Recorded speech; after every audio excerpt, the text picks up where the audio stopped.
in which a person experiences only major depressive episode but no hypomanic, manic or mixed episode. How common is major depressive disorder in Malaysia? According to National Health and Morbidity Survey 2019, the prevalence of depression among adults aged 18 years and above in Malaysia was 2.3%. Meanwhile, an article published by Malaysian Health Technology Assessment Section reported the prevalence major depressive disorder in Malaysia was estimated to be between 8% to 12%. Globally, the prevalence of MDD was at 4.7%.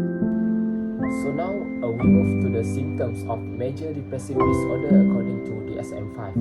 So usually someone with major depressive disorder must meet 5 or more symptoms. So the example of the symptoms like they have sad mood, sleeping too much, psychomotor retardation, and also poor appetite. And we have more symptoms. So for the causes may be because of biological differences, brain chemistry, hormones, and also inherited traits.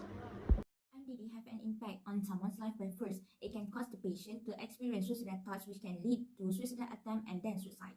Second, they may engage in self-mutilation such as cutting themselves. Third, they have dysfunctional social communication because they make less eye contact, use few gesture, and have less voice modulation.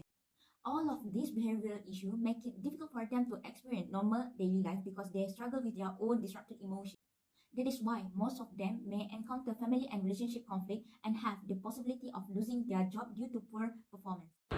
Stigma, either social stigma or self-perceived stigma, is one of the most common problems faced by majority mental illness sufferers, including people with MDD. Do you know that stigma emerged as a significant barrier to the treatment of depression and other mental illnesses?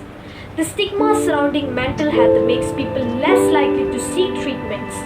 The reluctance to seek treatments can worsen a person's mental health condition over time and even lead to death. MDD is usually treated using medications, psychological interventions, or the combinations of both. Antidepressants such as selective serotonin reuptake inhibitors (SSRIs), selective norepinephrine reuptake inhibitors (SNRIs), and tricyclic and tetracyclic antidepressants are the most commonly used medications to treat patients with MDD. On the other hand, the most commonly used psychological interventions to treat patients with MDD are psychotherapy, cognitive behavioral therapy, and interpersonal therapy.